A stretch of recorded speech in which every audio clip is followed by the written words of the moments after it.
Assalamualaikum warahmatullahi wabarakatuh. Nama saya Nani Sumiati. Kali ini saya akan menyajikan simulasi modul 5 kesejahteraan sosial sesi 14. Pentingnya kesejahteraan lanjut usia. Langkah 4, upaya peningkatan kualitas kesejahteraan lansia dari poin 5 sampai 6. Selamat menyaksikan. Nah, ibu-ibu, tadi itu adalah peran pemerintah dalam meningkatkan kualitas kesejahteraan lansia ya.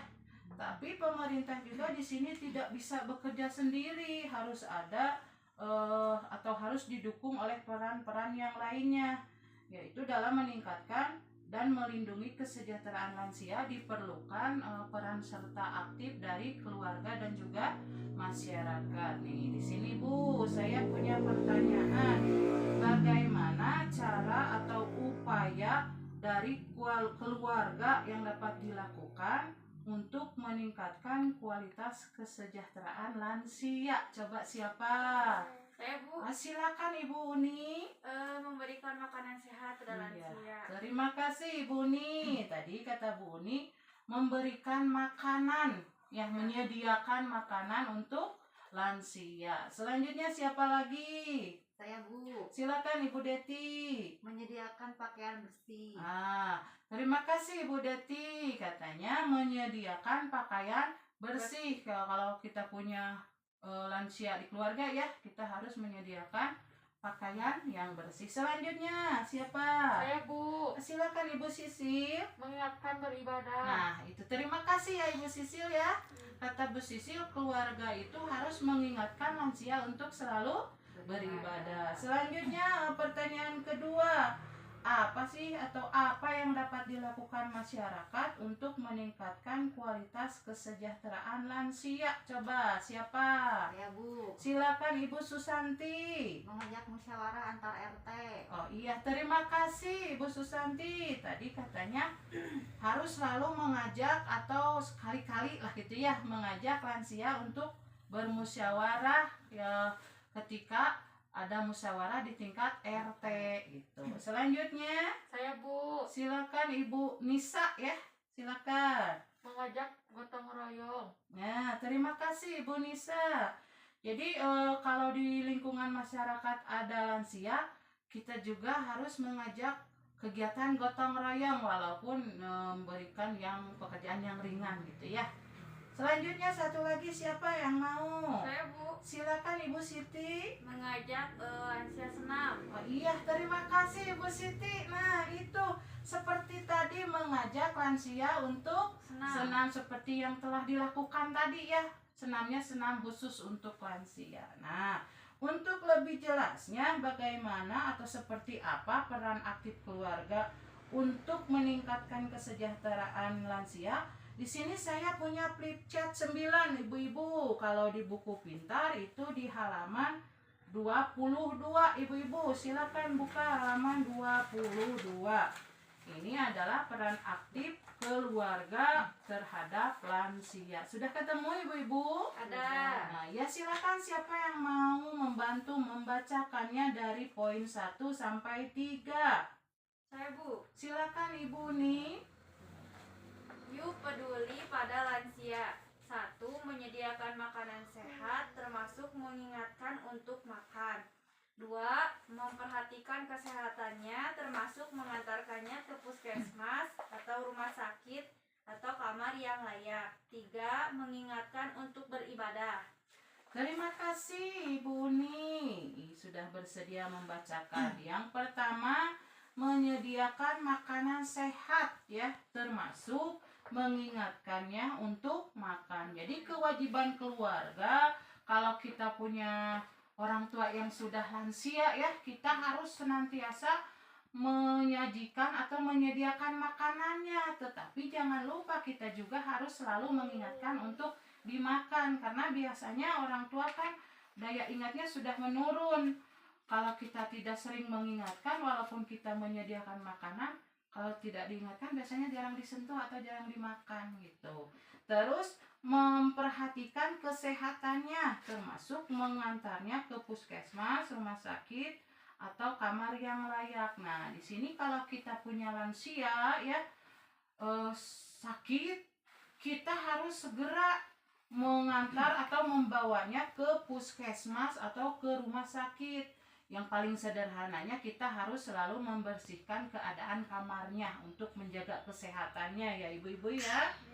Terus mengingatkan untuk beribadah. Nah, ini sudah disebutkan tadi, orang tua atau lansia itu sudah menurun daya ingatnya. Kalau bahasa Sundanya apa, pikun gitu ya ibu-ibu ya. Kita harus selalu mengingatkan untuk beribadah seperti tadi yang dibilang Ibu Sisil ya, Ibu Sisil ya.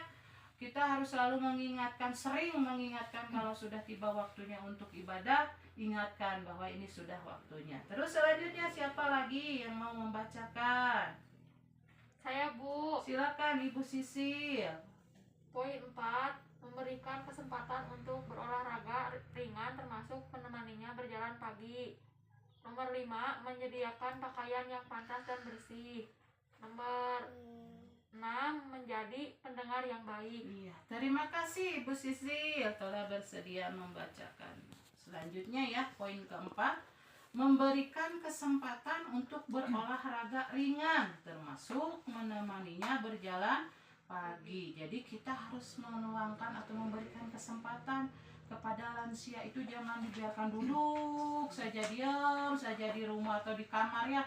Kali-kali kita ajak bawa keluar untuk berolahraga, walaupun cuman jalan-jalan ringan saja gitu, jalan kecil ya, atau jalan dari depan pintu ke halaman gitu, sekedar untuk menemani berjalan pagi supaya badannya itu ada kegiatan berolahraga, tetapi olahraganya olahraga ringan ya di sini yang memang cocok untuk lansia. Selanjutnya, menyediakan pakaian yang pantas dan bersih. Nah, ini seperti yang dibilang oleh Ibu siapa tadi? Ibu Deti ya. Harus kita keluarga, kewajiban kita yaitu harus menyediakan pakaian yang pantas dan bersih. Walaupun lansia tidak kemana-mana, jangan beranggapan sudahlah cukup, bajunya itu-itu saja, udah nggak keluar. Nggak boleh seperti itu. Kita harus selalu menjaga kebersihan pakaian dan memberikan pakaian yang pantas dipakai gitu ya, karena lansia itu orang tua kita.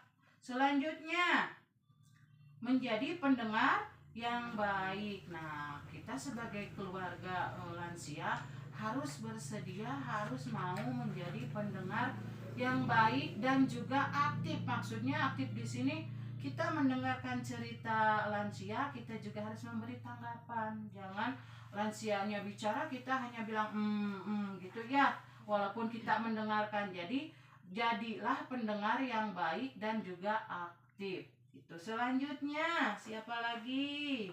Saya, Bu. Silakan Ibu Deti. Nomor 7, mengasihi orang tua dengan tulus. Nomor 8, memperhatikan kedekatan hubungan antar suami dan istri lansia. Nomor 9, memberi kesempatan untuk kegiatan sosial lainnya bersama-sama tetangga atau teman-temannya. Nomor terakhir, memberikan kegiatan yang merangsang memori atau daya ingatnya seperti membaca, mengisi teka-teki silang, dan sebagainya. Ya, terima kasih Ibu Deti. Poin selanjutnya yaitu mengasihi orang tua dengan tulus. Nah, ini walaupun lansia memang kata orang itu sering menjengkelkan ya, kita jangan pernah untuk merasa bosan atau menjadikan lansia itu sebagai beban. Kita tetap harus memberikan kasih sayang dengan tulus. Kita harus ingat, kita seperti ini, kita bisa menjadi orang sukses itu adalah jasa dari orang tua. Orang tua dulu memberikan kasih sayang kita kepada kita waktu kita kecil itu dengan tulus tanpa ada rasa pamrih. Nah, kita juga harus seperti itu, harus mengurus orang tua itu dengan sepenuh hati. Jadi tidak ada kata beban gitu ya, tidak menjadi beban. Selanjutnya, memperhatikan kedekatan hubungan antara suami dan istri lansia. Kalau lansia ini masih utuh, ada suaminya, ada istrinya, kita harus memperhatikan kedekatan antara keduanya. Biasanya kalau lansia itu walaupun hidup seatap, tapi terkadang suka masing-masing hidupnya ya. yang satu kemana. Nah, kita sebagai keluarga punya kewajiban untuk tetap menjaga keharmonisan hubungan lansia tersebut. Selanjutnya, memberi kesempatan untuk kegiatan sosial lainnya bersama-sama tetangga atau teman-temannya. Nah, di sini kita juga harus memberikan kesempatan kepada lansia untuk bertemu dengan teman-teman atau sekedar ngobrol dengan tetangga. Jadi jangan ada istilah dikurung gitu ya, kan suka beranggapan orang tua itu atau lansia itu selalu merepotkan kalau keluar bisa kemana karena penyakit pikun tadi ya, biasanya kalau keluar kemana aja gitu dicari-cari. Jadi kita selain memberi kesempatan untuk bertemu dengan teman dan keluarga, kita juga harus memperhatikannya. Jadi kalau sudah ngobrol nggak kemana-mana, bisa pulang lagi ke rumah gitu. Selanjutnya, memberikan kegiatan yang merangsang memori atau daya ingatnya seperti membaca, mengisi teka-teki. Nah, sudah dibilang seperti tadi ya, penurunan daya ingat. Nah, kita harus selalu senantiasa merangsangnya supaya tidak terlalu parah pikunnya gitu, dengan cara yang ringan saja, membaca gitu. Membacanya juga tidak terlalu banyaknya. Terus kalau memang daya ingatnya masih kuat, masih bisa untuk mengisi teka-teki, silakan berikan teka-teki silang. Nah, itu adalah peran serta atau peran aktif keluarga dalam upaya peningkatan kesejahteraan lansia. Sekarang saya punya flip chart 10 nih ibu-ibu tentang peran serta masyarakat. Kalau di buku pintar itu halaman 23. Sudah ketemu, Bu? Sudah. Nah, saya juga minta bantuan lagi nih. Siapa yang mau membacakannya? Saya, Bu. Silakan Ibu Susanti. Peran serta masyarakat terhadap lansia. Nomor 1, kerjasama dengan puskesmas menyediakan posyandu lansia. 2, menginisiasi kegiatan seperti senam lansia, rekreasi, dan lain-lain. 3, menggalang pertemuan lansia rutin, mengikuti pengajian dan atau kebaktian seni budaya dan arisan. Terima kasih Ibu Susanti. Jadi di sini masyarakat juga harus peran aktif ya dalam memperhatikan atau melindungi lansia, karena lansia itu sama seperti orang lain, mempunyai hak-hak yang harus dipenuhi.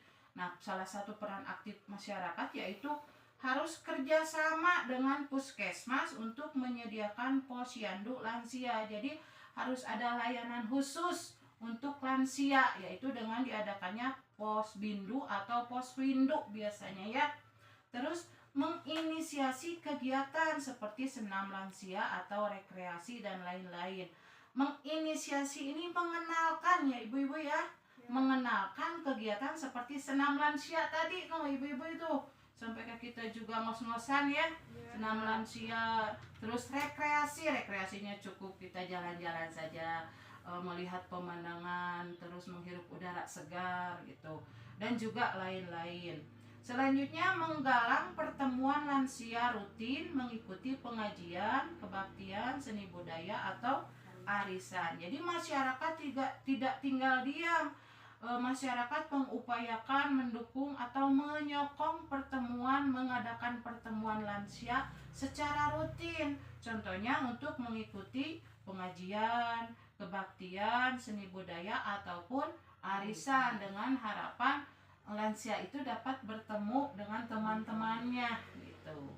Selanjutnya, siapa lagi yang mau membacakan? Saya, Bu. Silakan Ibu Sisil. Nomor 4, mengajak lansia ikut hadir dalam kegiatan gotong royong. Nomor 5, mengundang lansia hadir dalam acara-acara RT atau RW. Iya, terima kasih Ibu Sisil. Seperti tadi pendapat Ibu Sisil yang tadi ya, katanya mengajak lansia ikut hadir dalam kegiatan gotong royong. Jadi ajaklah lansia, jangan diabaikan, jangan pura-pura tidak tahu, jangan beranggapan lansia itu selalu merepotkan. Tidak, kita ajak untuk bergotong royong, tapi kita harus menyesuaikan kira-kira pekerjaan apa yang bisa dilakukan oleh si lansia tadi ya. Terus mengundang lansia hadir dalam acara-acara RT RW, contohnya kalau ada musyawarah ajaklah lansia untuk ikut serta, mintalah pendapatnya kalau memang masih bisa diajak atau dipintai pendapatnya. Itu selanjutnya Bu, Saya Bu. silakan Ibu Siti. Yang keenam, membantu penguatan keluarga yang menghadapi lansia yang bermasalah. 7. Merujuk ke lembaga yang terkait jika menemukan lansia bermasalah atau mendapatkan kekerasan. 8. Memiliki lembaga rujukan terkait dengan kebutuhan lansia. Terima kasih Ibu Siti. Jadi peran serta selanjutnya itu peran serta masyarakat selanjutnya yaitu membantu penguatan keluarga yang menghadapi lansia yang bermasalah. Jadi di lingkungan kita biasanya ya masyarakat suka acuh tak acuh gitu kalau lihat lansia. Kalau ada keluarga yang punya lansia, karena saking jengkelnya, karena kepikunan lansia, secara tidak disadari si keluarga tersebut suka melakukan kekerasan. Nah, kita sebagai masyarakat di sini harus proaktif gitu atau berperan serta untuk membantu, mendorong, menguatkan si keluarga tersebut dalam menghadapi lansia yang bermasalah. Kan banyak ya lansia-lansia itu yang apalagi yang sudah pikun itu susah untuk diatur, disuruh diam di rumah, kadang kemana perginya. Nah, si keluarga kan harus mencari, masyarakat juga kan harus berperan serta, jangan beban seperti itu didiamkan atau diabaikan. Hanya keluarga saja yang menanggungnya, tidak boleh, karena kita sebagai masyarakat harus peduli. Terus selanjutnya merujuk ke lembaga yang terkait jika menemukan lansia bermasalah atau mendapatkan kekerasan. Sebagai masyarakat yang peduli, kita harus cepat-cepat merujuk kepada lembaga yang tersedia di lingkungan kita ya, karena ada atau melihat lansia bermasalah atau mendapatkan kekerasan. Lembaga rujukan di sini, rujukan lembaganya sangat banyak ya. Seperti di sini ada puskesmas kalau memang lansia tersebut memiliki masalah sakit gitu ya. Ada panti lansia atau jompo, ada dinas sosial setempat, kelompok keagamaan yang peduli lansia, ada juga pendamping lansia nih khusus, ada pendamping lansia, ada juga lembaga masyarakat yang peduli lansia. Terus poin yang terakhir, memiliki lembaga rujukan terkait dengan kebutuhan lansia. Jadi kita sebagai masyarakat harus sudah mengetahui kira-kira kalau ada lansia yang bermasalah harus dirujuk kemana, seperti yang tadi ya, lembaga-lembaga yang tadi. Nah, itu adalah peran serta masyarakat dalam upaya meningkatkan kesejahteraan lansia. Terima kasih.